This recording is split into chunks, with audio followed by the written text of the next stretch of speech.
How much Hey time? guys, we're live. Oh yeah. And I Hey. get to say it on camera this time. Hi. Look at that. Wow. Okay.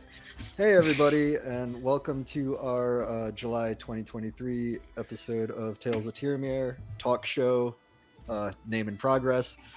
We're still figuring that one out. I'm Charlie Peter. I'm one of the producers on the show who works behind the scenes most nights. I'm the one running OBS and getting all these chuckleheads into Vidu and hooking them up and getting their cameras up and running most of the time. You'll see me as Skips in the chat.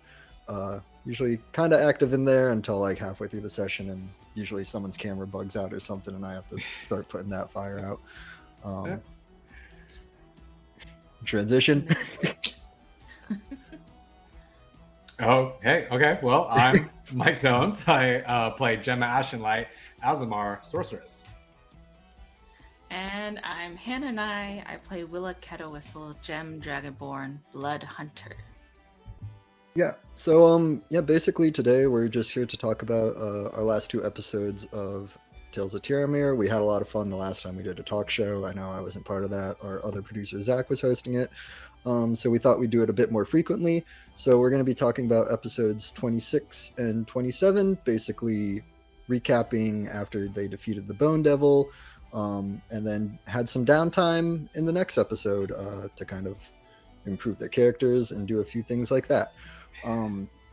If you guys want to, we stream live on Twitch every other week, sometimes every current week, like today. And you can find our streams on YouTube. We'll upload a full copy of it. They're up on Twitch for the normal 2 weeks like usual. You can find audio versions on any of the podcast apps, basically. Instagram, we have some TikToks out there. We did recently join Threads. We're part of that hype train. We do still have a Twitter. There is a Facebook floating around there too, all at the handle Tales of Terramir, all lowercase. And if you like what we're doing, subscribe to our Twitch channel to receive exclusive emotes, ad-free viewing, and a bunch of other things. You can also subscribe with your Amazon Prime account if you haven't used that on another Twitch. We would really appreciate it if you used it on our account. And if you're watching on YouTube or the podcast, just give us a like and review and just help us get some more traction there. It'll really help us out. And I think I covered all of that. God, I got lost in the script. But, let's just dive into these recaps right now. I think the biggest takeaway we had from the last couple episodes was a big character reveal for someone. Who might that be? Razik. Oh, really? No. Oh, we should have had Rob on then. yeah. I'll get out of it. I'll Discord him. I guess it was mostly that Gemma is found out that she was actually an Azamar, however you pronounce it, and a bunch of other things too. I guess like just little small things, like things about her family. Too, she didn't know much about them having died when she was very young. So we didn't actually get into that too much, and I'm hoping to do that in the next episode, possibly while we're still at Redguard. So, but yeah, Gemma's a celestial being. Yeah, I had some fun with that.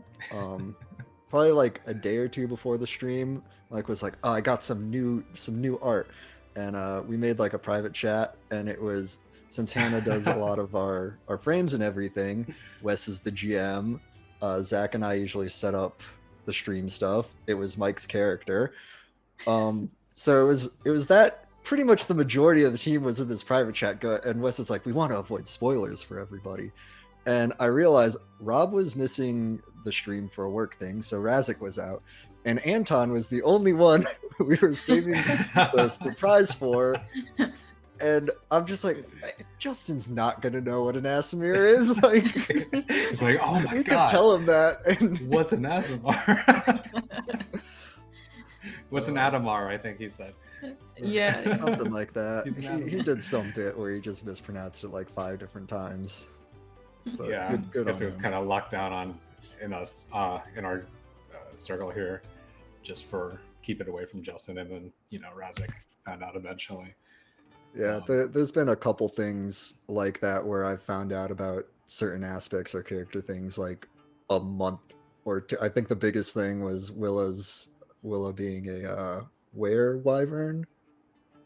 So yeah, good. where Yeah, and good. I knew about that like 3 months ahead of time and had it like procced up to like bring up when we needed it. And I'm like, don't hit the button that'll show this. Don't hit the button that'll show this. Like sweating. But yeah, luckily the Gemma one we didn't really need to sit on because it was kind of like a post reveal almost. For sure. Yeah. We, Wes and I had talked about it for a while when we first started, and I actually didn't even realize it was going to come up this soon. I thought it might come down later in the campaign. We've been kind of seeding things since we started. That being, Gemma being able to see in the dark. I don't know how heavy we leaned into that too, but there are a lot of instances where she would just be like, "Hey, you guys can't see that," kind of mentioned it undertones. But still being able to cast light for people, which was also another Azamar ability that wasn't actually associated with her sorceress powers. I think maybe if it was sort of a backstory thing, it's kind of one of those things that she was, well, I guess she didn't cast light, but she would just think that she had really good vision, especially at night. It's also one of those things, so many races have dark vision Mhm. in D&D that it's kind of like, you might just think, maybe it's a human variant, or there's some like, I know I'm not super apprised of Terramir or the world that GM West has been building for a long time. So I'm like, maybe Gemma had a feat somewhere. Maybe it's like I know some paths of the sorcerer can kind of get some of that stuff. So it really never occurred to me. But then it happened. I'm like, oh, of course. Looking back, I never caught on to that either. Yeah, it was just subtle hints, stuff like that. I forget what the other one was exactly. I guess light, if you weren't too familiar with the Azamar abilities, and that only came out when she, after she manifested into being a sorcerer, and then like the night vision. There might be one other thing, but the healing. So that was like a huge moment too, when Adina, the leader of the Dana last Menzel, the singer? No, not that one. Adia, that's what it is, not Adina. She had that moment where the knights, the bad dude from the knights, like struck her down, and just with raw emotion, just being so sorry that she wasn't able to help her, and then like kind of healing her. That was sort of another Azamar ability, something she didn't know how to do. But, yeah, I thought that was going to be weird god shenanigans. Yeah, I thought that was like, Wes was like, oh shit, that wasn't supposed to happen. Let's just clean that up somehow. Gemma, you got her. you got her. I need that NPC later. It's like it was. Yeah, it was more of like a bringing back from unconscious, I feel, instead of just like straight from death. But very subtle things leading up to that. And I think Wes felt that it was appropriate being in hell, and it just that kind of stuff coming out at the appropriate time, especially after seeing Willa go down too. And knowing Gemma, she casts with like everything in her being, like her emotions, and she has no control over it, that kind of stuff. But I think that was appropriate, seeing Willa go down and just her just losing her shit, and that coming out of her. Yeah, it worked out really well story-wise. Mm-hmm. I don't think, I didn't see it coming. If I hadn't seen the artwork beforehand, it would have been perfect. But I think I hadn't seen it when that had happened, when her like hair had changed color and everything. So it was a big surprise for me. Oh, for sure. Yeah, I that delicate balance of trying to keep it under wraps, but also being like, well, let's feed a little bit more into and see if that baits anybody. Give some hints here or there, let people figure out the puzzle. I know. It's funny because here and listening to it every week, I'm usually trying to piece things together in the background, and then I usually get the answer about a week or two before everyone. Zach in chat actually had when we were talking post that episode, he kind of nailed it down too, and I was just kind of like, well, I'm not gonna say anything just yet, but yeah, he had his head wrapped around it pretty well. Just figured it out. Yeah, Zach's just a mechanic horror. It's funny too because we had supposedly 3 humans starting and a dragonborn in the party, and just out of all the games that I've ever played, it's the most humans in a party that that I've ever gamed with, I guess. I mean, you know me, I love playing a human. Oh yeah. Not even variant. I don't need that level 1 feat. I'm fine just taking the +1 on every stat. Well, that's you though. That's how good you are. Yeah. I love it though. That's so good, One thing I did want to bring up, that one of the reasons I wanted to make Gemma and Azamar was when Wes was first explaining this story to me, or not the story, but this kind of world building thing around Galadalon. He had mentioned that the Empire was anti-magic, and I went in this trying to make a character that was had like a lot of conflict, so that it would there'd be a lot for me to play with, and that was one thing that I kind of like latched onto, is that, hey, let's see how it would be for someone to be magical in an anti-magic society. And I know we're about to get out of the Empire too, but sort of like the catalyst of her powers. When throughout the campaign, we also see hints of this. I guess it's divine magic, and worshiping certain gods is allowed, but arcane magic isn't. And wanted it to come from a place where she's sort of divine being adjacent, but also having arcane magical powers. And so like kind of not playing off of that. Fully heretical as far as the Empire is concerned, but still on the periphery with that.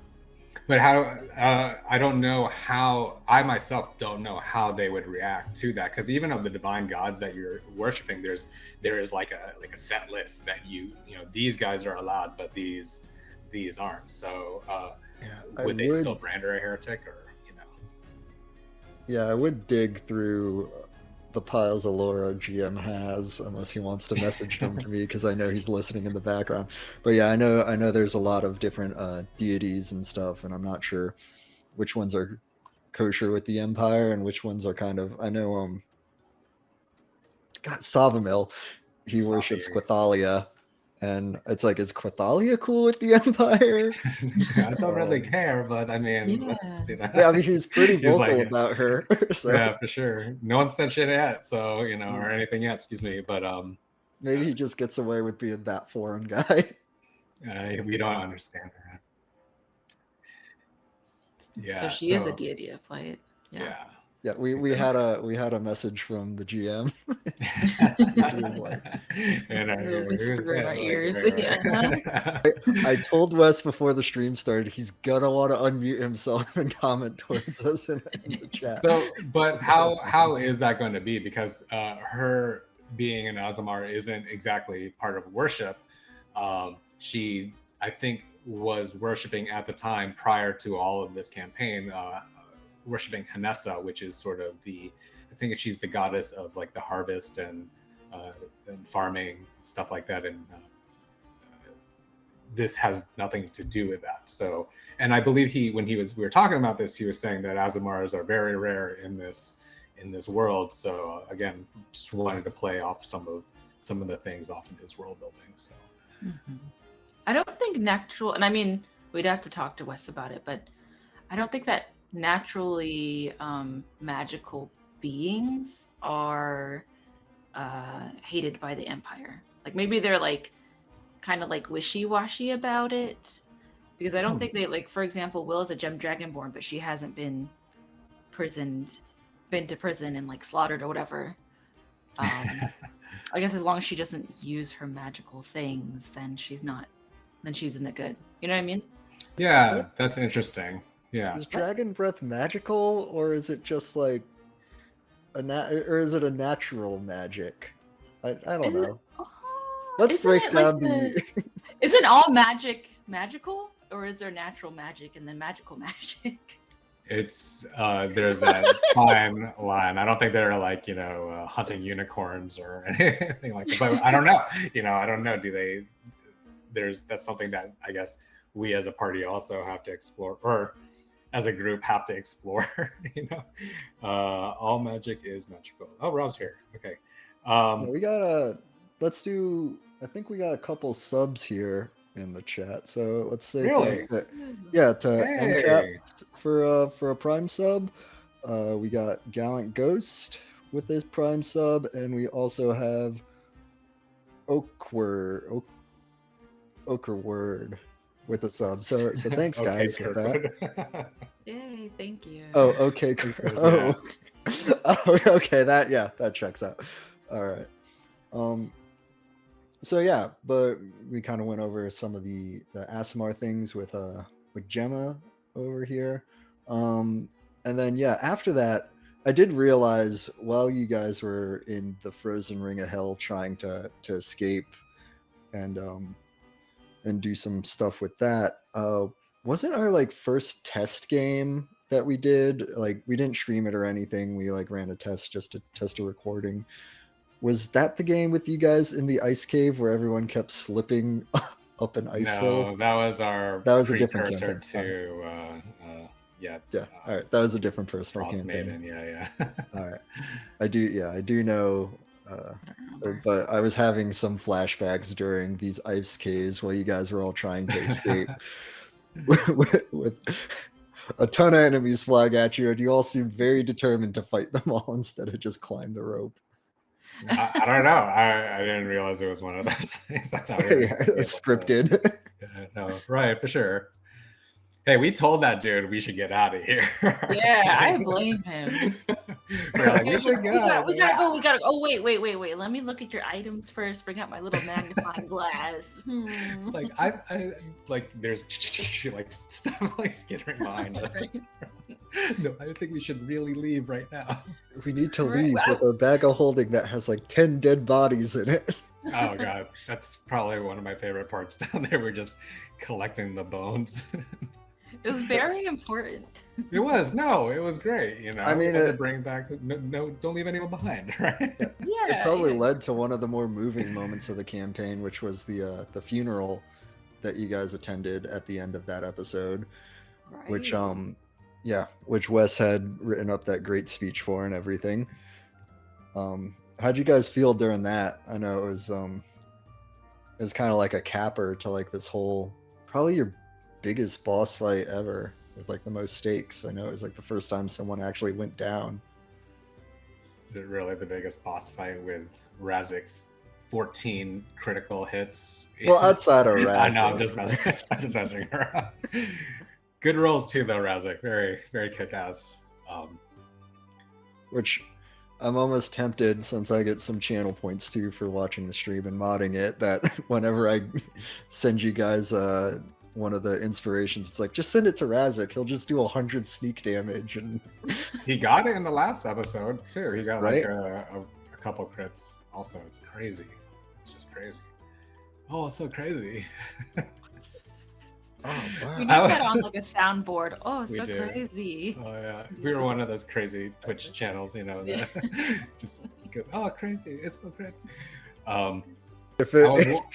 If I had more time, I might have set one up for this. Put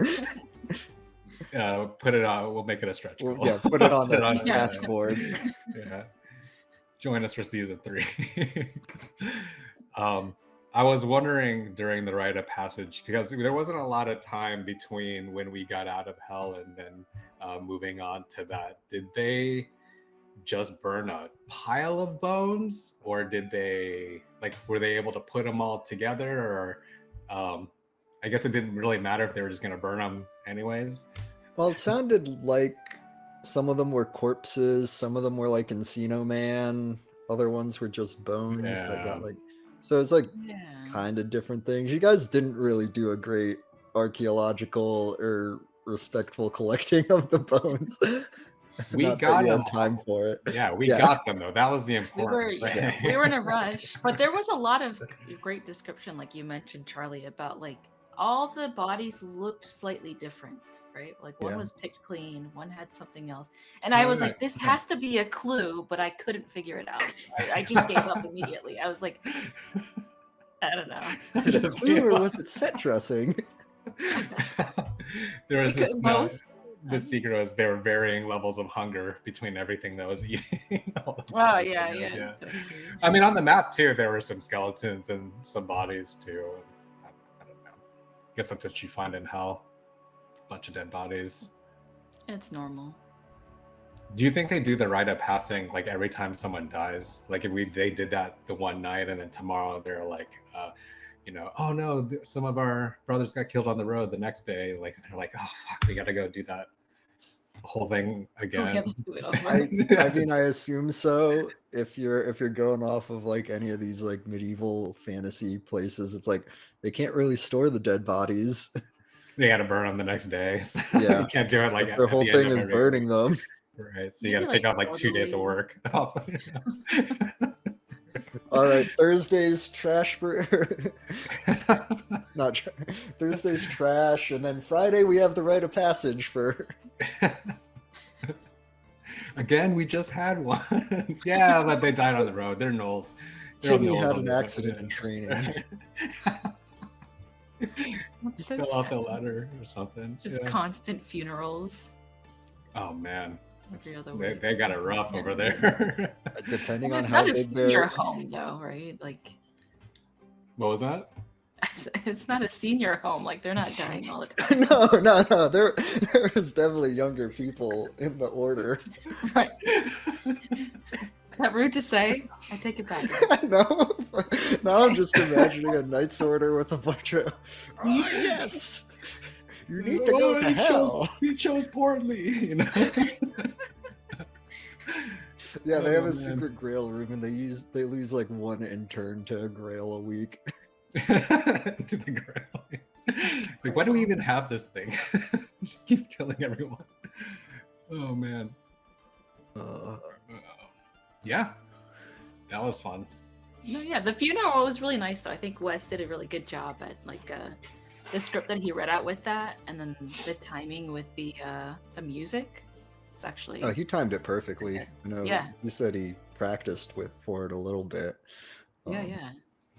Which the man puts in. I think he puts in more effort to D&D than he does to work. I hope his boss isn't watching. Just kidding.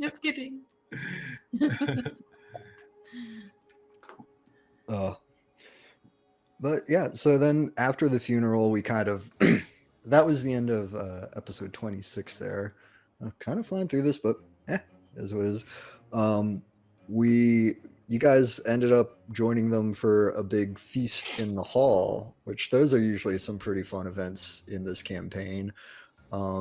Just the different food that Wes comes up with, getting Sovamil to try different things, and y'all just kind of Always fun. generally having a good time to just kind of get out there and RP a bit without as many stakes.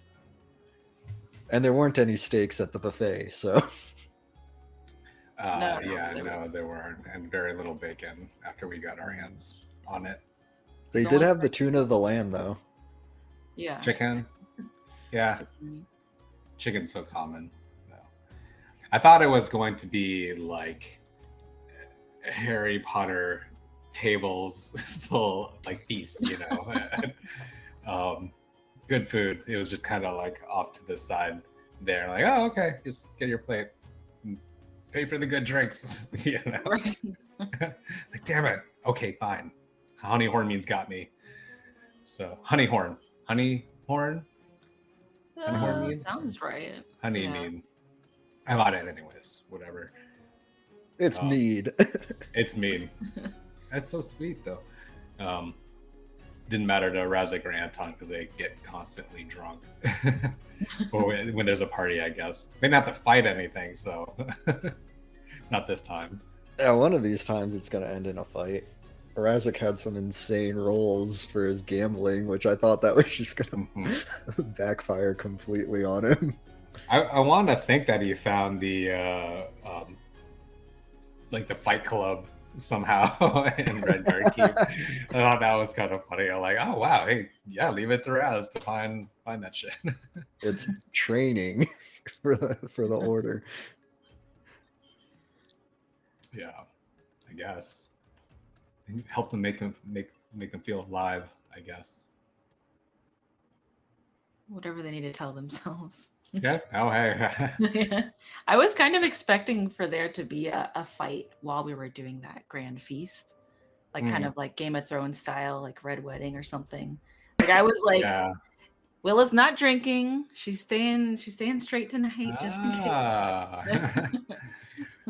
I think it might have been overthinking on my part, but when the one dude was asking Gemma if she wanted another drink, and then he went to the kitchen to get it, and I'm like, I guess that's just in real life Mike thinking, oh, don't accept any open drinks kind of thing. Not like that's ever happened to me, but I'm just, you know what I mean, just being careful. Be careful. I gotta protect my girl. It kind of came out of nowhere, I think, too. That's kind of why. Like he wasn't like going up and down the aisles and like asking people who like beelined it to you is what it seemed like. Right. Yeah. Exactly. Like, insight. Yeah, it's like, how did they know she turned into a giant kaiju during the fight and saved everybody? Oh man, that was awesome. Yeah, I forgot about that. Not only did she get into her Azamar form, she turned big. The wild magic sometimes has its benefits.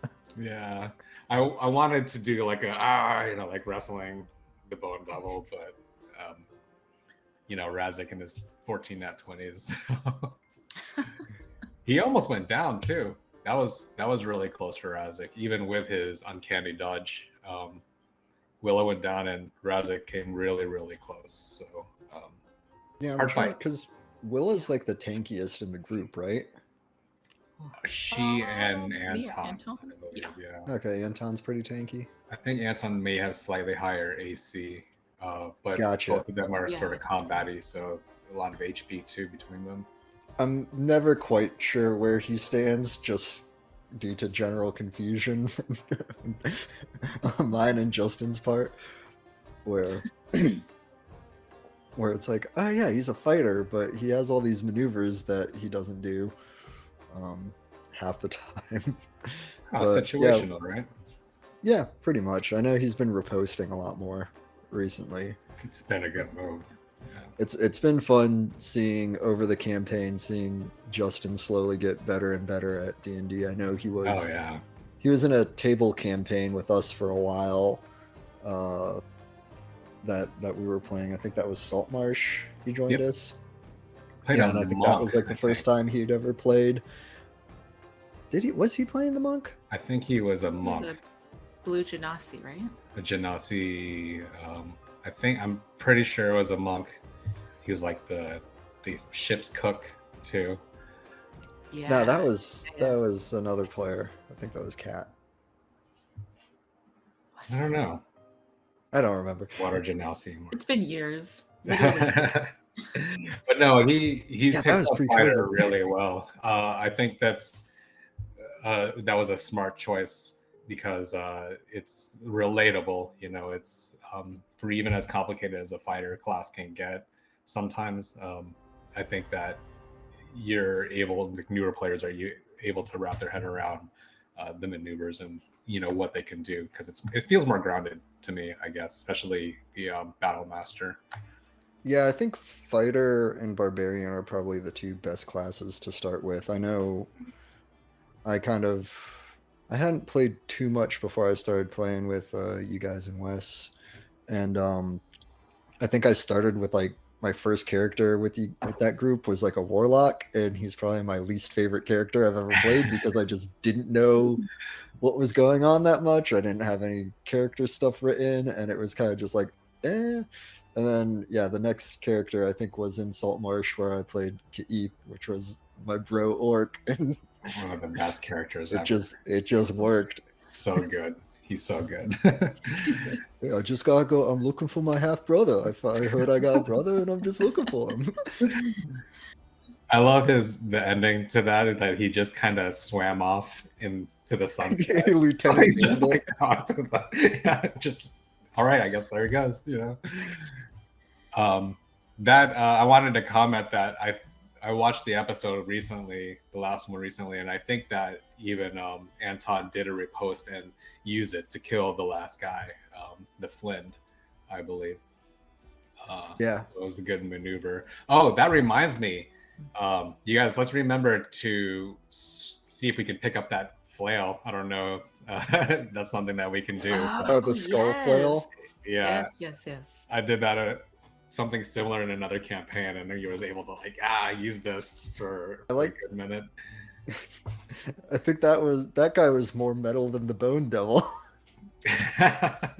Swinging this 3-skulled flail. It's awesome. Jeez. So it was willing to have a ball of hell ice and and the flail. You're just gonna sail. It's just oh my god, get away! And then your wings and your the third arm. Third arm. Oh, that's another Will of Secret probably. I feel like you're not done. You're not done revealing all of that stuff. She's not really a farm girl. Which is interesting to me too. I can't with our speaking of our downtime going into some of that stuff. I'm interested in some of the things that you got from your research about how your gem may be part of one of the original amethyst gems. I believe it's Sardior, the Ruby Dragon, scattered 5 gems from which the Dragonborn were born, and that might be part of one of them. At least that's kind of what I got from the little bits of lore that you got. So what does that mean? I know. I'm so excited. I wasn't really sure what Willow was gonna learn from that. So I'm surprised that I got so much out of it, honestly. I was expecting for Wes to come back and be like, well, nothing yet, sorry. I was totally ready for that to happen. So the fact that we got anything at all, so it sounds like it might be a part of that gem, or maybe it is that gem that Sardior created, one of the 4 gems. And then it had the connection with the map. 5. Was it 5? Okay, 5. Yeah. It's 5. I think there were 3 or 4 circles on the map, right? But the lore that she got there, it was said that there were 5 that were scattered because they represent each of the different colors, I believe. What else I found interesting is that it's kind of points us in the direction towards Pangenan, which is of course where Razik is from. How do you feel about that? I'm wondering are we going to be taking a U-turn pretty soon, or are we going to head towards some of the other circles that are on the map? Right. Going forward. Well, if you collect all the dragon stones, then do you get to summon the chromatic dragon and make a wish? Is that how it works? I think I saw it in an anime once. Is that how it works? Gee. What anime? I don't know. I'm not familiar with Dragon Ball. I know, dude. I'm just gonna go on. You had me there. Oh, good. Yeah, I'm the Lord of Illusions. Yeah, Willow. Or Hannah? Sorry. It's Force a habit. Same. Yeah. What do you think? Where I know we should play this in game, but where's your head at with that? I feel like we're still gonna go to career, right? Because that's our next thing. Get out of the Empire, go to career, help out Sabamil. I want to go to Pangenan. I feel like there's a lot of cool stuff to be seen there. I think that's something that Willow would be interested in as well, because sounds like there's a lot of Dragonborns there. She hasn't seen too many Dragonborns growing up. Are there a lot there? I thought they just worshipped them. I think There's been there's mixed a lot there. mixed lore that I Gotcha. don't know if we've got our heads Ah. totally around. But according to this map, we could make it past the Ember Rim Mountains and then do sort of like a wide loop, depending on where those other circles are. Because I don't know if we want to like do it all in one thing. But after we get out of the Ember Rim Mountains, it looks like we can go through the Plains of Ash and then over to Pangenan, because it's Pangenan is on the other side of this Gendel Gulf, which is across from New Domar. But I don't know that part of the lore, if they would trade over land or if they would sail across, because there's a port. It looks like there's a port over there, so we might have to ask Wes about that. There's actually Yeah, I'm trying to. I two brought up ports facing. Oh yeah, there you go. the Yeah. campaign map on the stream for people to look at.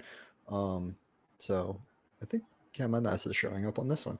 Yeah, so we kind of got like the little red is kind of where you guys have been, which honestly, considering we've been playing for a year, it's always kind of funny playing a campaign for a year and going, we really haven't gone that far, have we? Like, Yeah. I think we talked about it last recap session where it's only been like 2 months of A month. actual game time. Yeah. Yeah. A month? It's crazy. A month, which is crazy, yeah, to even get as far as we are, you know. I mean, that's covering like a little more than a day each session, which kind of tracks in my mind.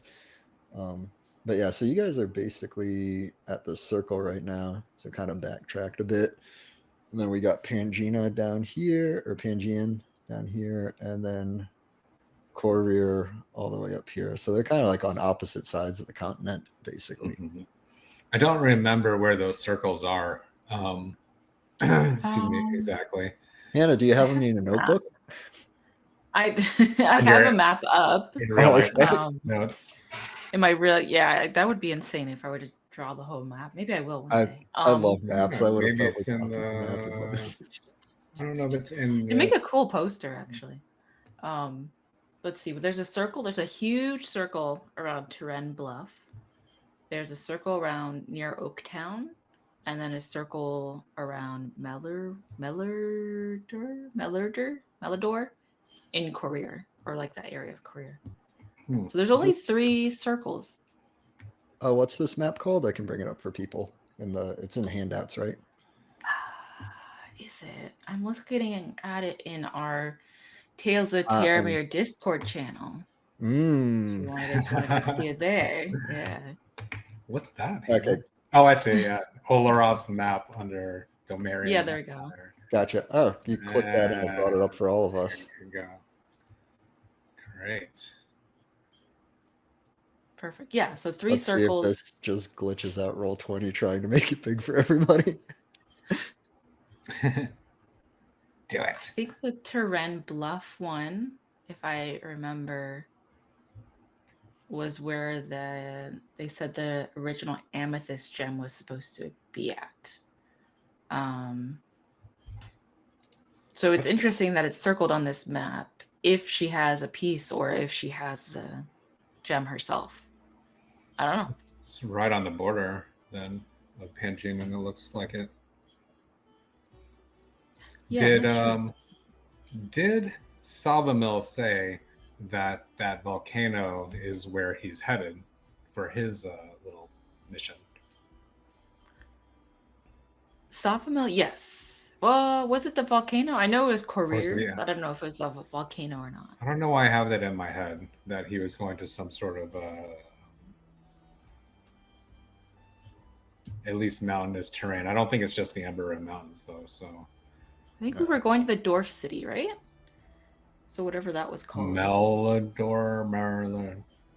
Was it Mellador? I can't. It's really small. So yeah. Also, I apologize for it not being lined up on the best on the stream, guys. But boo, Charlie, boo. What I can do with the full screen. But yeah, we got the 3 new producer. circles. Melkerdor. I see the K there. Yeah. We are just killing Wes with the pronunciations right now. He's dying. These are like made up words. It's like new to everybody. You know? Give us a second. If I can see it too, it's covered in red, so it's the big part, the middle part. Yeah, the Middle mountain North range, Shore. right?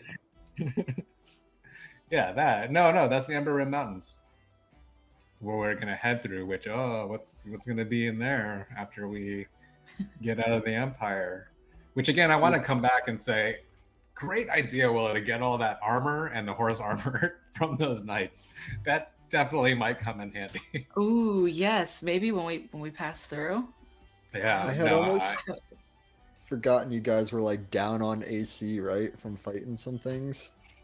the black Like, didn't some puddings. people have some damaged armor for a while? Yeah. Yeah, after Yeah. the ruins. Mm-hmm. Yeah, and I think Justin was the only one who got like the new plate. No, I got something. Willa got a Oh, you got something too, Willa? adamantine plate, Yeah. so she can't. It's funny because you can't get crit, but I haven't seen you get crit since then. Or at all. Wes Oh, likes to really? hide his rolls, so we usually don't see them. Yeah, true. But I mean, even if you can't get crit, which is pretty good. I have not been tracking that, but I'm glad you have. I'll remind you of it. I'll rules lawyer that for you. Thank so you. Make sure that you Thank don't you. get killed. Yeah, so. Yeah, so our DM in the Twitch chat, if you guys want to join us there too, Is heading to the It's- volcano. Great. yeah, he's heading to the volcano. Okay. Hey, To the volcano. that's great. It's right there. We can, swing by Melkerdor and go to the volcano. Right. Helps But are out we a just little. gonna run into another one of Razik's friends, like yellow hooded friends, who's like, let me have Yeah, the next time they're gonna just use you guys to Yeah. find all the orbs for them. Yeah, basically. I hope not. And that's something that I brought up too, is that like from Oaktown is that it's Razik's mission, but that dude was there to just collect it, I guess, the man in the yellow cloak. So Right. is this like part of what what Razik has been feeling lately, that maybe he is destined to travel with us? Is this part of that? Is this foreseen? Was this something that he's supposed to do, but who is it for? Who is he actually doing it for? Is Razik secretly evil and like working for the other team and just playing us and just I don't know what to do with it. I don't know. Well, we sort of reflected that mistrust back in Oaktown, but when it came down to it, nobody wanted assassins trailing them since we had the Empire on us as well. That's true. So, what is Raza going to do next? If that's the case, over there, when we pick up another dragon orb, is that an appropriate? Is that what it's called? I don't know. Sure. Sure. Yeah. What's going to happen? We're going to have to see. We're a lot stronger now, and we're really far from Pangean, and that was a question that we brought up too: is how far is the Empire's reach, and how far is the Pangeanians willing to go? If this is Razik's mission, then maybe across Galatolon, Yeah, it seems so. Galatolon. Yeah, Galatolon. And I'm kind of wondering, Mike, once we make it towards career, that floating school is supposed to be over there somewhere, right? So is Gemma gonna stay with the party if we're gonna go to Pangean, or is she gonna be like, peace out, I'm going to school? We'll just have to see. I want to know now. I want to know now too, actually. Who knows? Because we gotta bury leads. Yeah, no, we'll do another montage, and everybody can go do more downtime. I have no idea. I wasn't thinking that far ahead, so but that is an interesting question. Maybe I should have a backup character. We'll see. I mean, it's maybe I'll play Stop and Help. Yeah, but that would suck. She couldn't leave her friends. I think by then she's already attached to you guys, and I think by then that would be really sad for her. Right. It's been hard for her to be away from home, especially this far away from her sister, who is the only one that she had left. So forming this bond with everybody has been like part of her growth and development, I think. Yeah, you guys have definitely formed like a pretty strong party. I know we kind of covered some of the backstory and stuff where like Gemma and Anton were already traveling together and stuff, and we still don't know why you guys were all in the Skyrim prison carriage together at the beginning.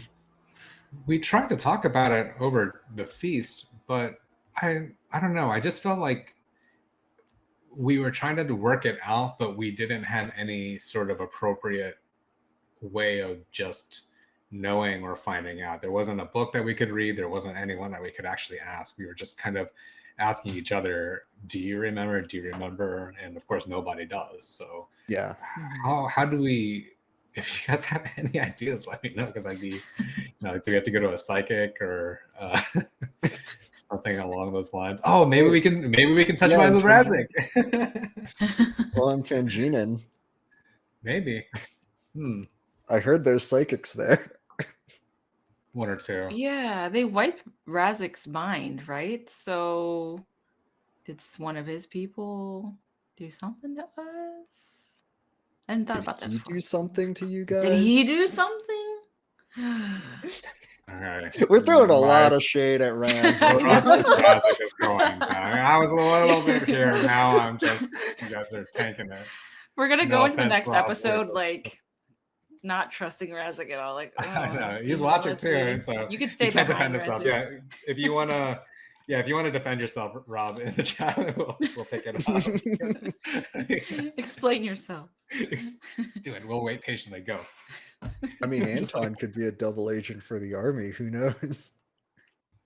Yeah. I mean, something tells me he's not. Want to definitely see how far those guys are willing to chase him down across the country. I don't know if there's Interpol in Galatolon. No, just those two dudes that really want to bring him back. They have nothing. They're like the two Tintin detectives chasing him around the world. Well, he's gonna have to put him down one way or another, or sooner or later, rather. Just like what Razik was saying, I mean, it's not untrue what he was trying to get at. They will be probably chasing him down, and eventually he'll have to fight him. I don't think that the circumstances were right the first time we did it, but yeah, I know that Anton is brave enough to at least stand up for himself and do the right thing, or do what he has to eventually. So I guess we'll just have to see when we run into them again. It's not like an if, more to me it's like a when we run into them again. Yeah, especially if you guys are going to be kind of, well, I guess you're just mainly going through the forest at this point, right? As far as the group plan's concerned. I think there's a path to the Ember Rim Mountains, right? After we get to the next part? It looks like there's a path through the forest. If I bring up think there's a big city that we come through before getting to the mountain range. That's what I thought. I just don't see it on the map here. A little village here. It's like in the more zoomed in map of the area. Oh, it's been updated. The Yeah. gods have heard us. No, it's just west. Procyon. Okay. All right. Oh no! Verandrel. Okay, right. Procyon is where your sister wanted us to go, or Gemma's sister. Vandrel. That's Vandrel. There we go. On the Imperial Road.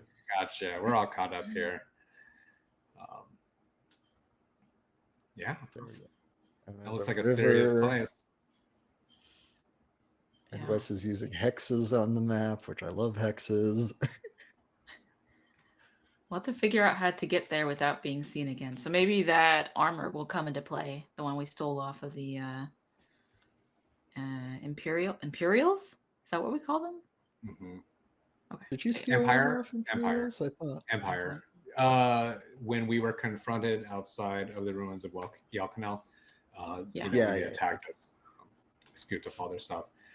Did we talk about if Verandrel is Empire controlled or adjacent? Well, according to the map, it's on the Imperial Road. Well, you know what I mean. Yeah. Because Redguard is sort of like disassociated with them, but Verandra looks huge. Yeah, I think Redguard they're just more of a cloistered order. Cloistered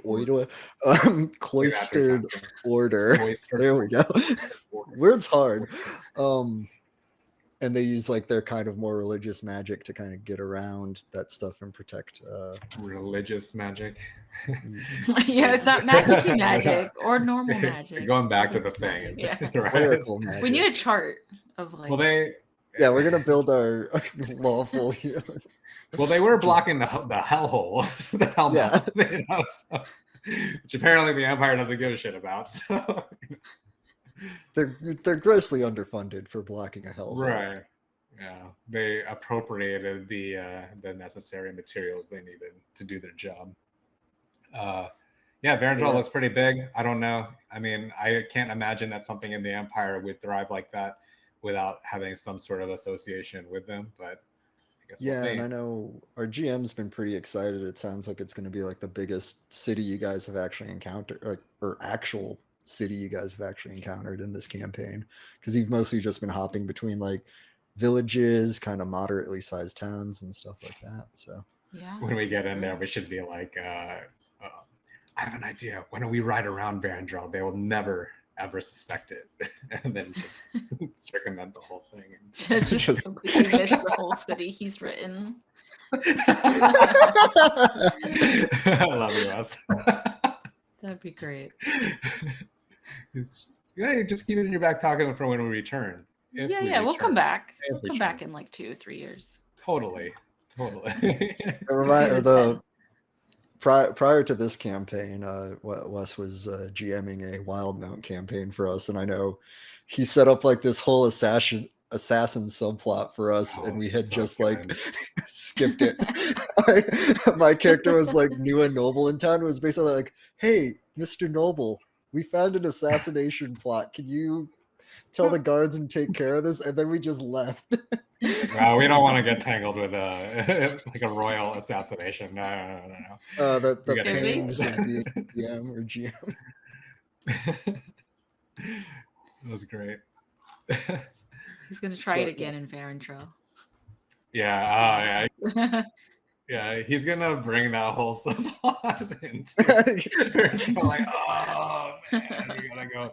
Guess we gotta go save this king or whatever. Yeah.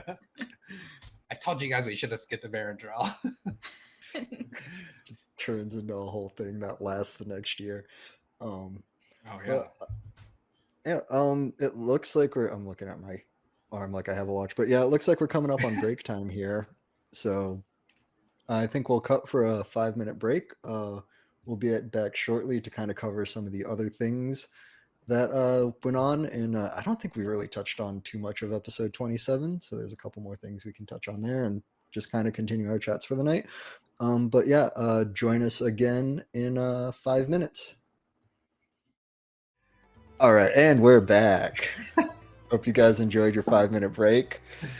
Mike's just laughing because usually I just do that in the background silently, and everyone looks shocked for a second. Because you don't have a really great countdown, you just jump on as you're like, okay, you guys are live. It's like, hey, I said 5 seconds. And this time I can do the... Oh, hey, we can see you. Yeah. Oh, look at that. Did you just notice that? Oh, yeah, you're there. Yeah, no. Oh.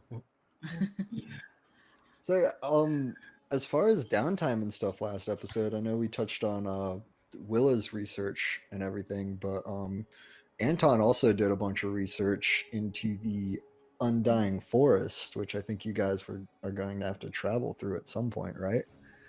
Yeah. More specifically, apparently this great tree, this oldest and largest known to exist on Terramir, I think he's trying to find it, or was tasked to find it at some point before he left the Empire. I don't even remember exactly all the details. Something about being able to control some sort of magic or something. That's Yeah, always he had some sort of mentioned magic. chopping it. He had mentioned chopping it down at some point, and then Wes went on to explain that, like, no, there's a bunch of people that live here. Oh, so they're Yeah. not gonna try and get the unobtainium that's under the great tree. No, yeah, no. Maybe that's what he was. He's like, it's mine. I want that sweet unobtainium. I What don't know. was he going to do there? Let me look at my notes. I think I Empire remember business? something about him knowing about it, doing research about it, but him wanting to maybe help fight it for Gemma as well.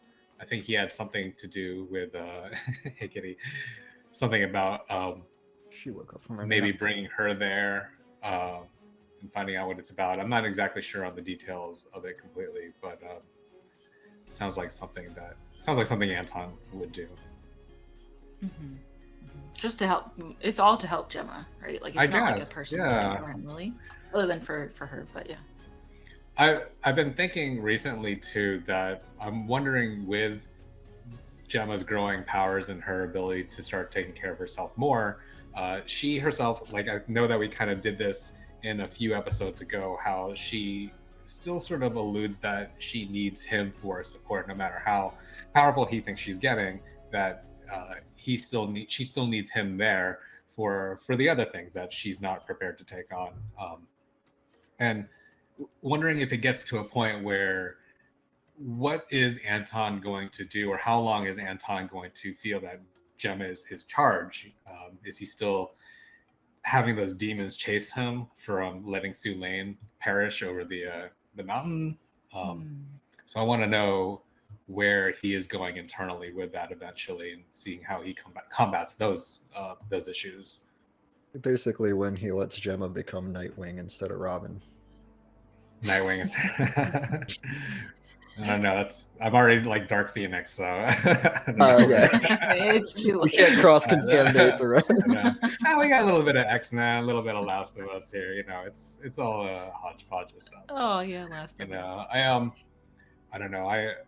I think it's interesting to see Anton still giving his all and still trying to protect her. But I want to know where it's coming from too, and how much that's going to haunt him, because he obviously still is a brooding, he's hung up on something. He's got to get that out. And I don't know, maybe we can tackle that in an episode, a very special episode of Tales of Terror, where Anton gets in touch with his feelings. It's going to be Anton slam poetry for an hour and a half. Oh, I love it. Yeah. That'd be great. In the voice. There I was. I saw him die in my arms. Both pieces of him, because I cut him. Blood, darkness. So it's something along those lines. I feel like their relationship is going to get pretty complicated soon, as like Gemma starts to get stronger. Yeah. I wonder when they'll start to butt heads. You think? Like, let me fly free, Dad. Like, I need to go. I don't know. Yeah. I wonder if that'll happen. When are we gonna have? No, go ahead. When are we gonna have what? Oh, when are we gonna have the "You're not my dad" moment? A couple, maybe a little bit. I've tried to seed that in a little bit too, where when we were in the fight, he's always like, you gotta protect Gemma, or hey, clear the way for Gemma or something, and she's just like, I think I can take care of myself. I can do it, or I don't need your help all the time. Trying to lean into that part of the character. But that's very interesting that you said that, because it's going to be true at some point. She's going to be more confident in her abilities and wanting to do those things herself. Yeah, definitely, especially now that you're kind of I don't even think we touched on your training too much in the first half, where the results of that were basically that we're not going to see my favorite mechanic of the campaign, which is wild magic, as often anymore due to your training. So you're going to be able to sling spells a bit more confidently without worrying about whatever repercussions happen. Man, 5% or 5 on a 20. It was 10%. 10%. It was 15. We had gradually been decreasing it, which if anyone's Yeah. familiar with the actual rules, you're only supposed to roll it on a 1. You say that, but I am constantly on edge anytime I roll wild magic. But the last few episodes, you think what? I think some of my favorite moments with you being on edge is when you roll it and you're like, oh, wild magic procs, and then Wes just goes, oh, okay. Yeah, spends like a second reading it and goes, all right, continue. Yeah. Like, doesn't give you any input towards it at all. It's like, what happened? Those worry me the most. Yeah, that definitely worries me the Those most. are good. I am constantly on edge about that, but the last few episodes I've tried to lean into her being more confident in those abilities, and that's why been seeing her cast a lot more. If you go back to like the first beginning episodes, she was using her hand axe, something that she would use on the farm a lot because her magic was unfamiliar to her. Even without even paying attention to the wild magic, she just didn't know how to use it, and trying to like sort of express that part of her character that she's getting in touch with her powers. But yeah, I'm always afraid of wild magic, dude. I'm afraid of that fireball. I've been joking with the GM that he should give Anton a deck of many things and let him run wild with it. The more entropy you have in D&D, the more fun you could just have trying to roll with whatever punches get thrown your way. We don't even get past the Ember Rim Mountains. We just our fate is left to the deck of many things. Who knows? Get stuck on another plane. Yeah, have to climb your way back up through the hellhole. Just gonna have to like bring us back to Terramir at some point somehow. It's like, oh no, not that card. No, not that card either. I am slightly curious as you guys do get more powerful and all that stuff, because you're level 5 7 right now. 7? Oh, damn, you're already level 7. Okay. Yeah. Well, you guys have been trucking through levels. I had a montage. Did you guys level up last episode? I don't remember. No, I don't think you did. No, because I didn't get the set of new stat cards to put into the cycle. I think it was after Hell. Wasn't it like right after Hell? Yeah, it might have been. Was it? The only new stat card I got was the art for Gemma, as far as I know. Right. I guess we're gonna have to find out or ask GM afterwards. You're listening. We have to go back through our notes to watch that. 7th before Hell, right? Okay. But they could be. Like, you're gonna need this for all the crap that I'm gonna throw at you down. Yeah. Here, take this. Spiders, right? Those weird baby mask things. Well, I know, Mike, you've run a couple games, and I've only done like a couple one-shots in person.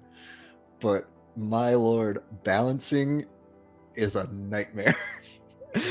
I don't know how you two do it like week in, week out with the different campaigns. And Tales of Terramir has felt like, at least watching you guys, has felt like one of the more balanced campaigns outside of maybe just the sand room that you guys just did not understand the mechanics of somehow. I don't know, man. I think Wes would disagree after that last fight. Yeah. I watched that last episode and he was just like, oh man. Well, right, okay, dude. Yeah. But he also did confuse himself on some mechanics with the gnolls, and it seems like a 50-50 split on whether the what was it, the big, it's a humanoid versus a fiend.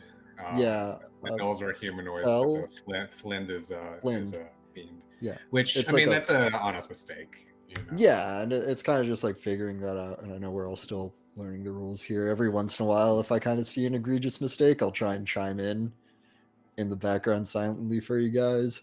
But yeah, with that, it's like I looked it up and I'm like, well, some people are saying it's humanoid, some people are saying it's fiend, and in the book it's fiend, so We'll It's not just like a say hybrid that between that. Gemma's training and her being an Mm. Azamar, overcame that little bit until it broke through. That was the fight in the show to like go, oh, she's powerful now. So then the next fight, when you get pegged back, that shows that villain's even stronger. Yeah, for sure. Yeah, there you I go. gotta say, I'm glad my roles lined up to kind of match my training, because Yeah, otherwise I yeah, would have been like, that oh, was this probably one sucks. of your better combat roles. Because I know a Yeah. few times, and God, yeah, probably casting spells with sorcerer can probably be stressful. Where it's like, man, if this one doesn't hit, that's just a spell slot gone and possible wild magic.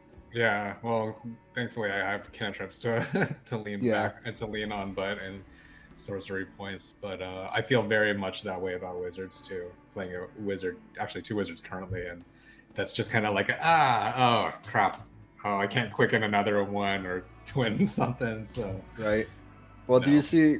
I know not to just not talk about Terramir, but I know the other campaign we played in Wild Mount where I played a wizard, and I just vehemently refused to take Fireball the whole I love time. it. God, dude. And he was like one of the best wizards that I've ever played with. Lumen was the best, man. If you guys want a trick to playing wizard, Oh, just okay. pick Confusion, and you'll piss off the GM constantly. That spell is great.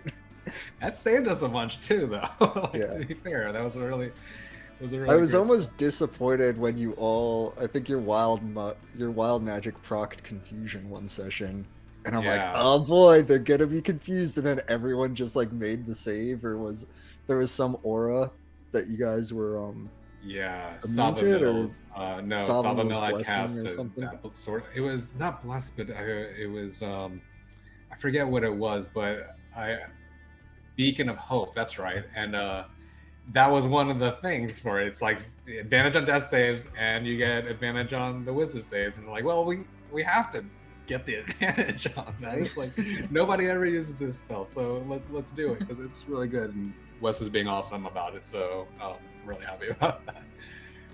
Yeah, I was slightly disappointed because I was like, that's my favorite spells in the whole game. Where it's just like, let's just like I was alluding to earlier, let's just throw random crap at the wall and see what happens. Where has Gemma picked up any spells like that? I'm not sure how Sorcerer works with learning spells or how you guys are doing the mechanics in this game with the spells. No, I have been sort of. There were a few that I wanted just to help keep her alive, but I've been mostly focusing on her reflecting this sort of destructive power that she's not able to contain. So it's a lot of offensive spells for the most part, and when I made Gemma, I really just wanted her to be sort of the personification of everything that the Empire was saying that was evil about casters. You have to be careful because they're going to destroy everything, or they're so bad and they can use their powers to kill you. And that was kind of part of her accident. She accidentally killed some people because she didn't know what happened. It just came out of her from her wild magic, and that's kind of where I've been leaning to some of the most of the spells actually that I've been picking. Yeah, like more utility, kind of like those lesser used ones, basically. Some of the ones that I pick are few utility ones, stuff like shield, and Yeah. warp metal was one of them. I know that's sort of a kind of a destructive spell, but that's also That one's been working pretty well though. Yeah, I felt like it would be great to sort of play kind of a support role, not just all fireball and lightning bolts and stuff. But now that she has this transmuting spell, I feel like we can kind of play with that too and do some cool RP magic stuff with that. Yeah, it makes sense for her character to have those. Mm-hmm. Yeah, kind of like a void. I kind of love those decisions where you just use your sorry, I think I hit my mic.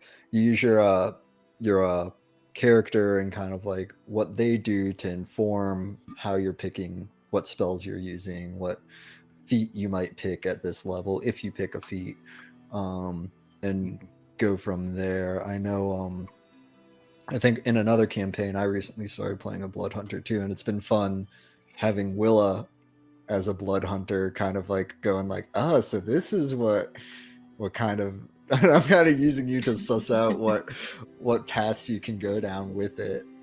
Yeah, and that that's been makes pretty sense. fun. Yeah. I just And then- love how you've been bleeding your abilities out, like literally and figuratively, just sort of kind of giving us a little bit at a time. Like when you first did your ice mall, you know, that was great. We were like, oh gosh, she's never done that before, you know. I think it's been great. You're really good at holding on to those things. Thanks. Yeah, I want to make sure that like it makes sense, especially because like we're putting this like story out there for everyone. I want to make sure it makes sense with the story. I think that's a little bit more fun. It's fun for me and it's fun for everyone else. So yeah. When you use your wings too, I mean, when you needed it, when it was appropriate, you know, not just kind of like, hey, look at me, I'm gonna fly and kill everything. Right. You know, it was very well done, I felt. Yeah, the gem Yeah. dragon. Is that a gem dragon thing, or was I don't know? Yeah. No spoilers or anything, yeah. but Or is It's a there gem a dragon thing. I mean, you don't have to tell if it's another secret, like here, I Terry can or check Discovery. my wall Yeah, of yeah. books behind I me see that I them barely all, touch. yeah. And No, yeah, it's a gem dragon thing. So that's why I was kind of like, since she doesn't know herself that well and what she can do, and she doesn't have like any resources to figure it out. That's why it was kind of something that she kind of learned in the moment, like when she like what you said when she yeah. needed it. She's like, oh, I need these wings now. I could do that. Sort of a reaction to saving yourself.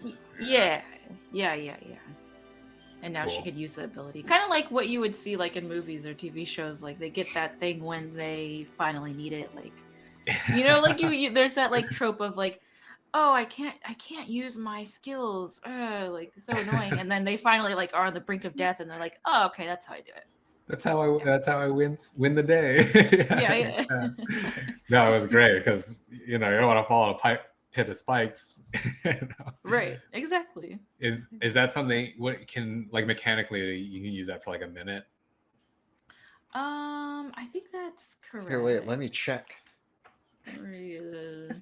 You're just gonna look at it. Let's see who can find it quicker. I never get to use these, so I'm gonna show off my alt art cover. No, yeah, she can use them for a minute. You found that quick. I still. It's like on the 11th page. I don't have a. She's not reading a book. She's just going through her character sheet. Yeah. I don't see there anyway. Hannah is also learning about herself through Willa learning about herself too. It's like, oh yeah, I can it's do like that for a once minute. for long rest for like a minute. You can fly. Still really good. Willa, we're gonna have to have a flying scene where she and Jem are going through the air. Yeah, maybe when we leave the Red Guard Keep, we'll just kind of like take off. Yeah. Take off to the skies, do a little competition, flying competition. Like wave to everybody, be like, see you, jabronis. Yeah, we're just gonna fly over these mountains. See ya. In a minute. See you in career. So, let's fly over Varendrel. Let's get the city. What are they gonna do? What are they gonna do? They're not gonna do anything. They can't catch us. I'm just gonna wait for that moment. Wait for that moment when one of you is just you're doing some climactic fight in the volcano, and one of you just is flying over lava, and then it's like, oh, that ran out. Oh no! No. Start to fall. We'll be very careful about that.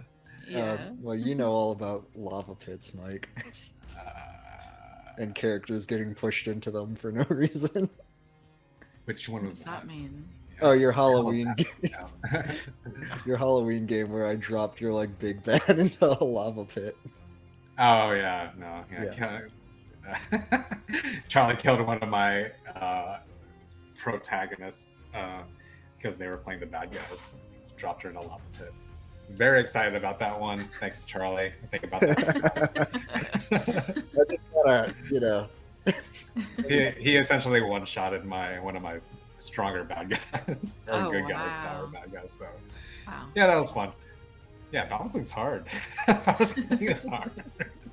Balancing is hard, especially when you're dealing with a dick like me who just decides, oh, I'm not going to use anything you're going to expect.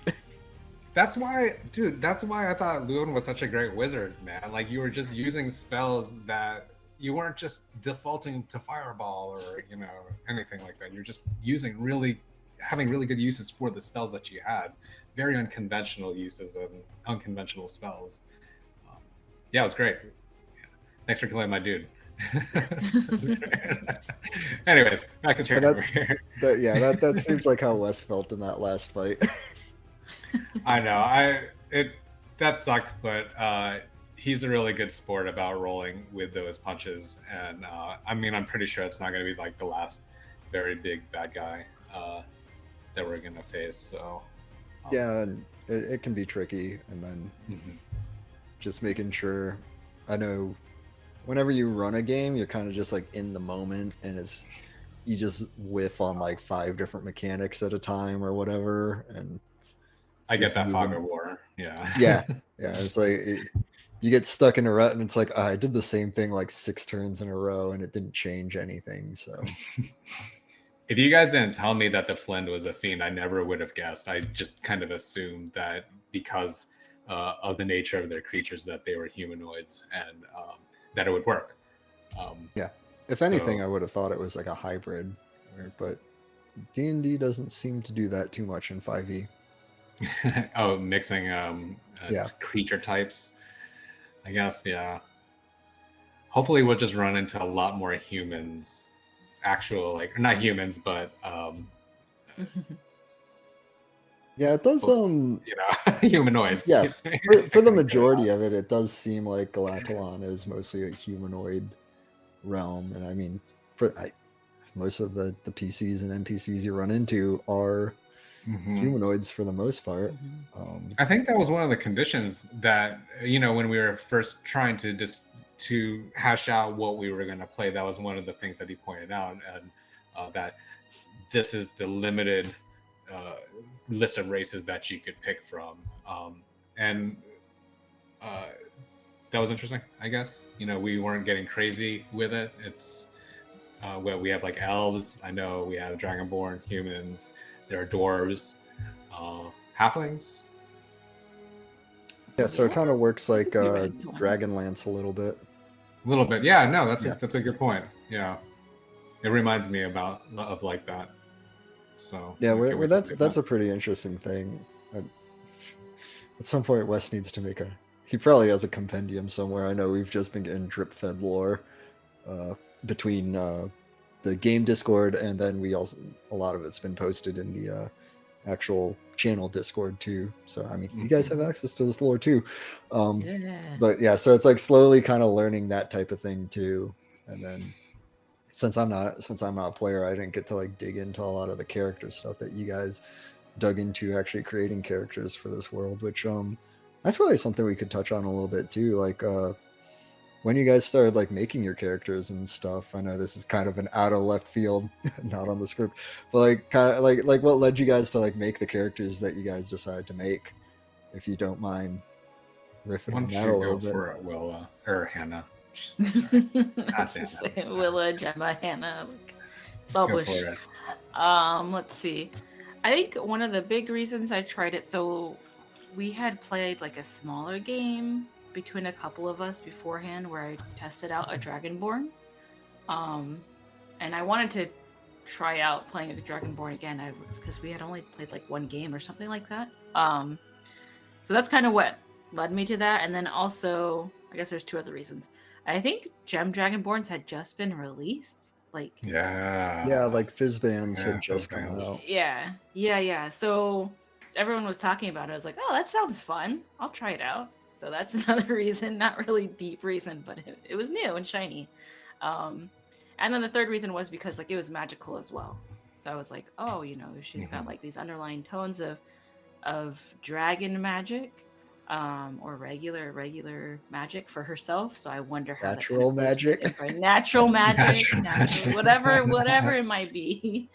So I was wondering how that would work with the Empire, and I wanted to see like how that character might live in that area, and what they might put up against. So yeah, I tried asking about that in our anniversary episode, as far as like, I guess it's a little bit more apparent for the blood magic how you guys would definitely keep it under wraps from not just the Empire, but from anybody because of the nature of it, the nature of your natural magic.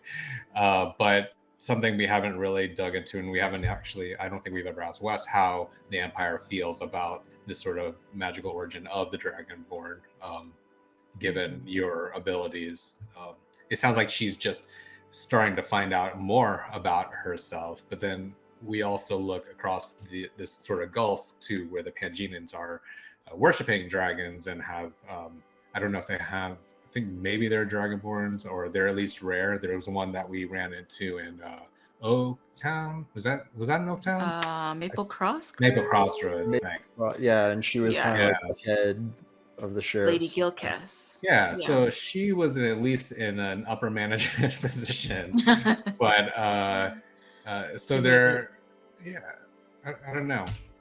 And there's been some surprise in some of the cities you went in, but you mostly get treated with more of a reverence as opposed to, I know it seemed like the elves were kind of treated like crap within the Empire because you guys had that whole arc where those elf kids were basically disappearing and stuff like that, right? The Halloween arc that lasted 3 months longer than Halloween.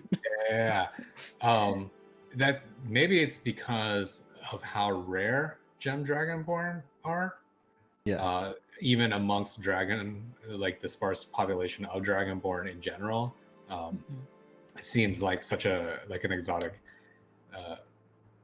thing to have in the area.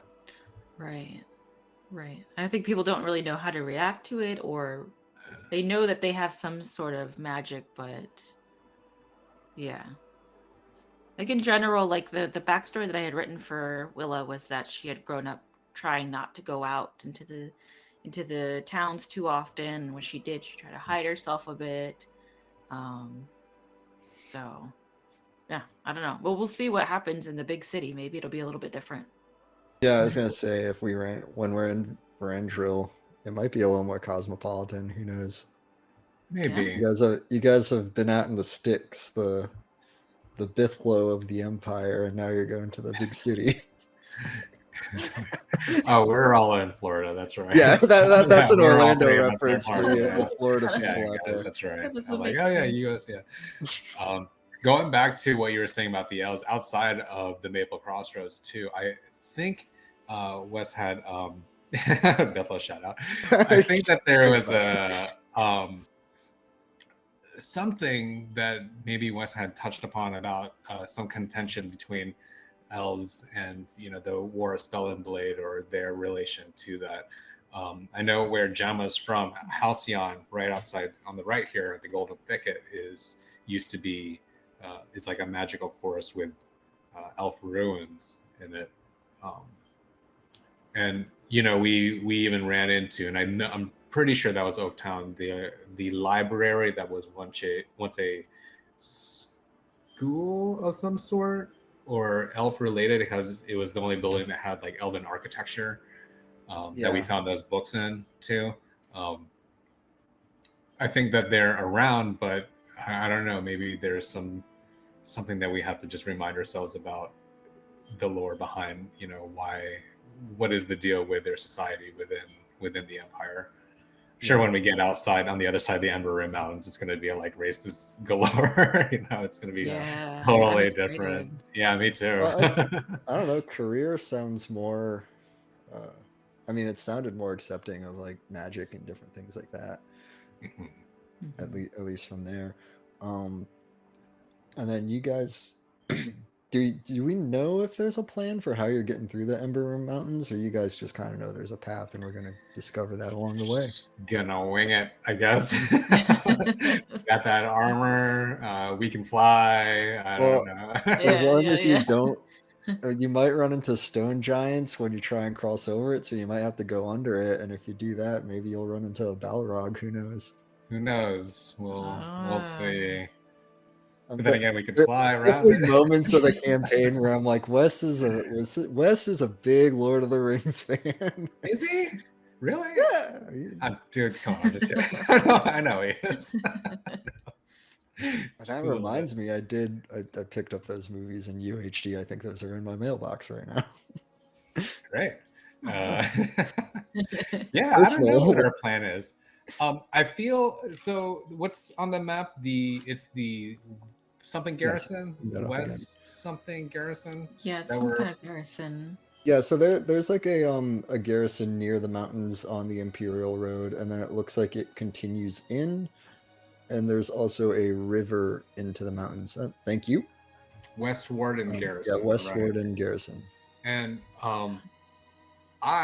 Gemma is relying on Anton's knowledge about that, because this is actually the furthest any of us outside of Anton has gotten, and he's familiar with their playbook, so we'll probably be looking to him for whatever advice he can give as far as how do we trick these dudes. I mean, obviously Gemma's not going to be wearing the armor. Maybe you guys will have to handcuff her and, I don't know, solve a mill or do some sort of, I don't know. We should workshop this though. Maybe in Varendral. Aren't you a little small for an Imperial trooper? Huh? What? Oh, the uniform. Yeah, it looks like there's some rivers there too, and river travel usually fast tracks a couple of things here and there. Well, there is a river, isn't there?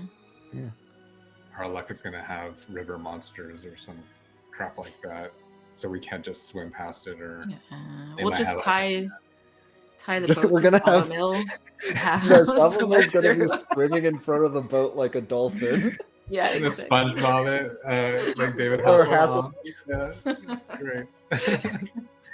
Go, Sawmill. I mean, he's cut enough for it. Yeah, he's gonna take off his shirt, of course, first. He's so ripped. Does he even wear a shirt?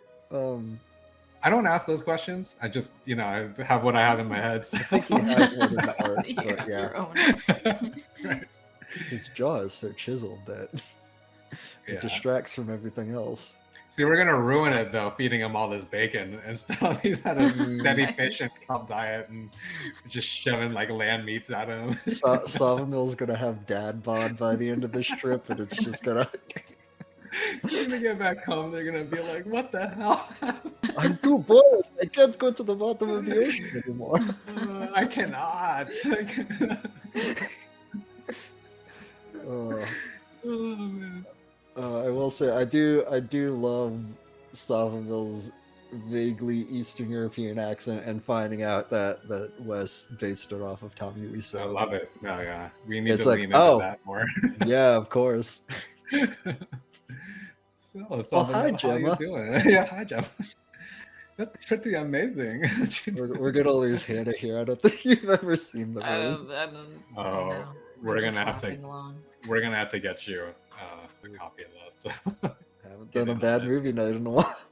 Yeah, we should. Tales of Terramir's Watches movies, Twitch show. It's a long name. Everyone shut it on a. No. Longer is better. I mean, have you seen any of the manga and anime names recently? No. That time I got killed and was reincarnated into a world that didn't have electricity. But I had my cell phone.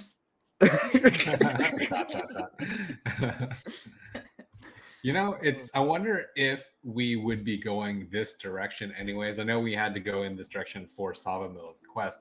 We had initially were kind of sort of pointed towards Procyon, but knowing what we know now, even coming across Redguard, when we came across Redguard Keep in your research, would that have taken us towards West Warden anyways, because of how close the volcano, I already forgot the name of the thing, right. The Bithlo volcano.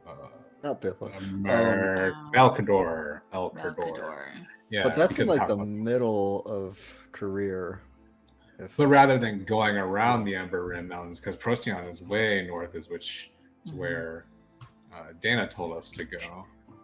I'm really interested in why she told us to go that direction, because if we're trying to get out of the Empire, the westwarded garrison would be the fastest route, right? Instead of like traveling north.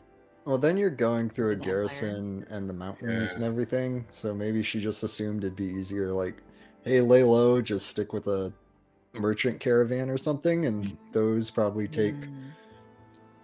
Like, I imagine, like, it seems like, I mean, this is colored yellow, so I don't know if this is like farmland, but maybe they pick up like grains and stuff and then bring those around the top of the mountains or something. This is me just using BS geography knowledge and going like, oh, well, maybe it's easier like that.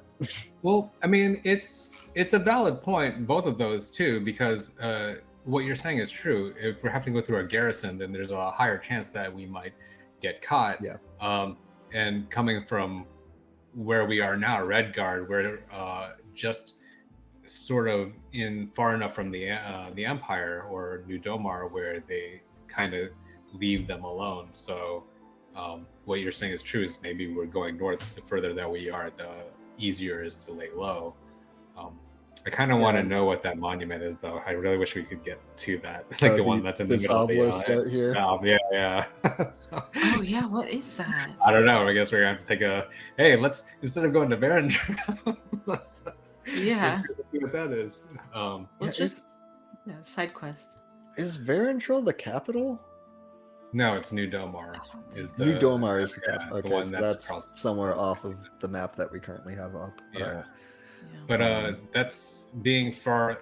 That I know that Anton himself even had suspicions of that, about why Dana was telling us to go towards the north. And that brings up another point that we haven't really touched on, is that Dana being part of the Empire, some of their guards, like, and knowing that Gemma was involved in this sort of magical accident in the city, what's her motivations outside of being her sister, to sending her away and not like just arresting her? Like, where I guess her loyalties lie with Gemma, but to what extent, we haven't really talked or gotten through that, and what's her motivation behind those sort of things. I don't know if we talked about that. Yeah, and that always kind of gets like weird and sticky too. Those kind of like, it's like, well, they're on the inside, but they're trying to help somebody. Yeah, it helps that she's family, so you know, maybe it could be something as simple as that. Maybe not. I don't know. You know, she's a family. That she's also an Astimer as well, right? Or do we not know? I don't know. I don't think we know. We just, the recent episodes, we even just Gemma just found out that she was an Azamar, and like, is it a family thing? Is it an immaculate conception thing? Is it? What is the dudes that we saved? I already forgot. Not Martin. Rendell? No, I hold on. Adamar. Sorry, because it's Adamar. Yeah, Adamar told Gemma that he knew her parents and that her mom was an Azamar too. Right. But as far as Dana being one, we're not exactly sure. So it's hidden in the bloodline. We're gonna need to do Mendel squares of. All right, if the dad was this. We'll have to see. I love all those BS deep dives into. Let's try and break down D&D races with science. And it's like the evolution makes no sense, and half of it you just have to go, I guess it's magic. Magic. Right. This is why they're dragon people. No, we're getting into that. We just had a lore drop on that. There were 5 gems that scattered across Terramir from Sardior. I think that's one. Sardabart Flast. Sardior, the Ruby Dragon. Yeah. Who lives? No, is that the Amethyst Dragon lives near or in Pangenan? I thought the Amethyst Dragon was kind of like the leader of not leader, but like guardian deity. I'm a little Sardior thrown off by that because I know that Razik goes on about worshipping the ruby dragon and Sarior. Right. So maybe, I mean, that's not to say that two dragons can't be living in the same place, cohabitating psychic society on the other side of the Psychic Empire. Society of Dragons. Yeah, we got an image up here for Sardior. It's really cool. Yeah. Picture. Looks really nice. So are the gem dragons just the crystal gems? And they always find a way. Always find a way. They always save the day, and even if they can't, they always find. Still What's never that watched from? show. I know, man. I'm just kidding. You ask a question, I'm gonna answer it. Yeah, no, that's fair. That's fair. Well, I guess we'll have to dig into that. Get ready, Rob, because we're gonna ask Raz a lot of questions about the stuff that Willa found out. He's gonna need So to are there buff up on two his lore. dragons? Yeah, you got a lot of stuff to read over. I want you to read it though, so you can explain it to me, so I don't have to read all of it. Well, my character wouldn't know, you know. So it's more realistic that way. No, I'm just. That's just what I say when I check out during a session. Oh, my character wouldn't have known about that. I'll keep that in mind. You can write that note down. Yeah, so we'll find out more about that, and I guess I don't know.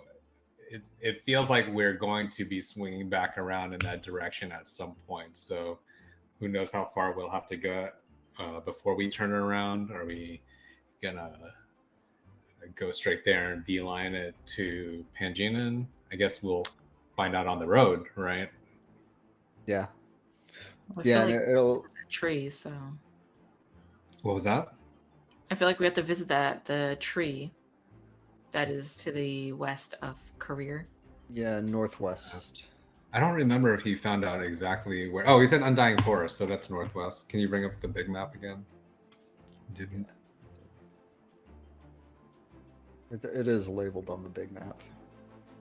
Undying Forest. Oh, this whole There it is. Oh wow! Oh wow. It's way up there. Huge. It's bigger than the Endless Bring it up Plains. for stream here in a second. Oof. Okay, maybe we skip that. Here it is. That's too far.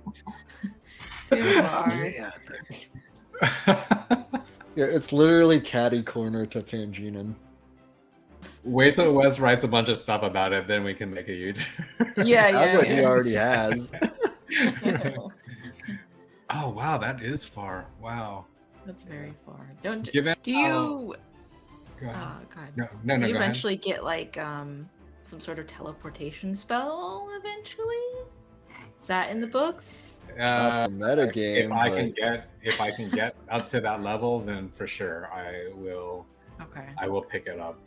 I got it once on my last sorcerer, and I didn't get to use it because we leveled up at the end. So let's just grind when we get to career until we get to that level, and then we'll like go to all these places. Okay, no, I like it. Yeah. No, it Yeah. works out. That's the way it Find in the works, right? forest, killing boar. Right. Just do our grind trail here, kill some Demarian Knights, come back around through the Amber Rim Mountains. I don't know if we want to kill some knights. That just makes you bigger Self-defense. fugitives. It was self-defense, Charlie. That never works. Yeah, it didn't work at the ruins of Yelkanel. So. Oh boy. Oh man, I wonder if we're probably gonna run into Jane and what's his name? Jane and Avario. Mario. Ooh, hate that guy. Can we do another Hannah notebook appreciation look? Yeah. Let's see. I have a drawing on this page where I have Vario and Jane's name. I have a drawing of Anton saying my backstory. Because he gave us backstory in that episode. And I didn't write it all down. I just put Amazing. Just some bullet points and then It's so good. It's so good. Oh, let's see. Highlights. Sounds That's like what you you get need. that a table of contents and some page numbers in there too for quick reference. Oh my gosh, we got a lot to go through. Wow. Maybe we can find somebody in the. Well, I got a connection now to the Everwatch, so maybe we can find another magic user at the school or along the way to maybe teleport us back or near there, you know. Which again, that really helped out in Wildmount, thanks to I think it was John's teleportation There's or like a circlet. yearbook We had too. the magic room. Yeah. Yeah, great. teleport's great. Should use this more often. Should use teleport more often. It's like one of those higher level story tools that is just like, oh, okay, we can skip all this. You guys get across the continent, whatever. Keep the GM on edge, on his toes, on their toes. No, Right. we're gonna walk the whole way. But what? I can just cast No, teleport. I want 20 more NPCs in Vandrill that I'm gonna meet. That sounds like fun. Make him do all the heavy lifting, all the work. All right. I always Speaking love of, asking. Go ahead. Go ahead. No. Well, speaking of Everwatch, you had mentioned it, Mike. Is that? So I should probably read up on it, but is that like accepted in the Empire, or is that kind of underground? Like, No, they're in the sky. No. That's the school. The Everwatch. Oh, is the Everwatch not the school? Is, All right. is the part of the people at Redguard Keep, the people okay, that are yeah, watching the the Hellmouths. Which, I mean, he did say that there were a couple of them, so we might be running into more Hellmouths, possibly. Possibly, maybe, I don't know. Right. But I feel like in some capacity that they're accepted, even though apparently the Empire doesn't give a crap of what their mission is, which is just keep hell out of Terramir stuff. Like, we're just gonna take this Nullstone anyways. Good luck, So I think in some capacity that they're accepted, but yeah, I guess they're in more places than one. So we'll have to see. I got a new pin, that'll get us in through the door. yeah. Yeah, I wonder what the next one will be. Sure. But again, you're gonna need to give it a nice leather case so you can flip it open like a badge. Oh yeah, be really official about it. Next time you cast magic in a public setting, no, don't worry, I'm Overwatch. It's all right. Oh, would that work? Would that fly? I don't know. Or is that I'm something not that the I GM. have to? Yeah. Or that's a good point though. Like, do I have to hide that? Are they gonna look? Are people gonna look at it and be like, magic user, Arcanist? No, it's a gift. Or I got it off. I killed one of them and I got it off his body. Evil magic user.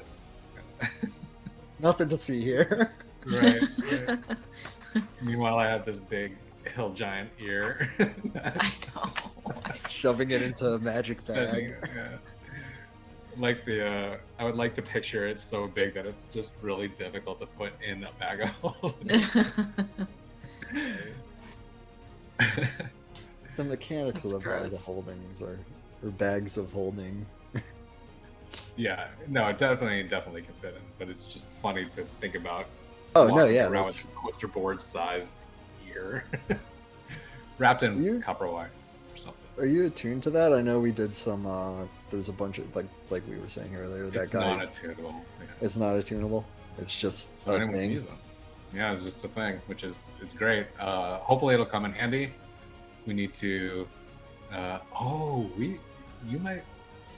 You should use it to send a message to your family, Willa. Yes. Wait, can I'm you gonna send a bring message that to up. anybody? Yeah, because I asked No. him. I asked him about them. Like, is it just to you, or it's essentially sending once a day? So I'm gonna bring that up at the right moment. Yeah, do some that's character amazing. Say what? do some character RP for it. It'd be good to finish up the downtime with that, maybe. Yeah, for sure. We're like, hey, we can test this out before we leave the Empire. Maybe you want to talk to. Well, I'll save it for the game. So. Yeah. She'll Spoilers definitely for use next it. episode. Right. Definitely No, use I it. just Can had we that. use it? Is it? Do you know if it's like trackable? Can we like taunt Avario and Jane with it? Be like, Just "Nah, send nah, it to nah, nah." random people. Well, how does sending Yes. work? Wow. if they No, can track us. I don't think it's. That's another interesting point too. We've already seen in some instances that though they are adverse to arcanist and arcane magic, that they're not above using those sort of things or devices to track down the people that they need to, which we found out at the ruins of Yelkendal. So we don't. I even think that us as players aren't sure how they would go about or what kind of sort of options that they would have to track us down with that. So that's a really good point, but I feel when you're far enough, that's definitely worth sending them a little fuck you. Yes, I think that'd be amazing. That's great. Let's put a pin in that. Justin, remember that if you're listening, okay? We're gonna have a lot of hijinks with this thing. Thanks, Wes. And Oh, that's gonna be great. you have 5 days. Just really No context, nothing more than that. Just count down every day. That's so 5 good. days till what? 3 days. Yesterday it was 5. Why is it 3 now? This is totally what Wes intended us to use this for now. Right. Great. It's definitely not for like important messages back to Pangina or Sophamil messages back to Atlantis or wherever he's from. Atlantis. I don't know about sea elves. No, Where is maybe he from? we don't know. Maybe we'll have an under the sea adventure. You know? Well, I am seeing over on the left side of the map here, it is labeled the Sinister Sea. Is he from the Sinister Sea? Or No, is he he came from from the east, right? He came from the east. He was in the Norian Sea. the Norian over here, Sea? yeah. Alright, so he's not from the Yeah, he's Sinister. somewhere around there. The GM just whispered in our ears to correct. But yeah, he's from the Norian Sea, not the Sinister Sea. We're gonna find there's gonna be a pink sea elf version. We've been just hand waving Mesh, like his origin, like I'm from the ocean, I'm from the sea, you know. We're just like, yeah, okay, yeah, Just, so we're over there. yeah, Now we're sure. actually digging into it, like, where the hell are you from? We also don't know what he did with his downtime either. Oh, We haven't yes. talked about it yet. Yeah, we didn't so cover that. I wanted to go to his Yeah. sermon. I wanted to be supportive and, you know, Oh, sit yeah, in his his sermon. thing and get that bacon communion. That'd be awesome.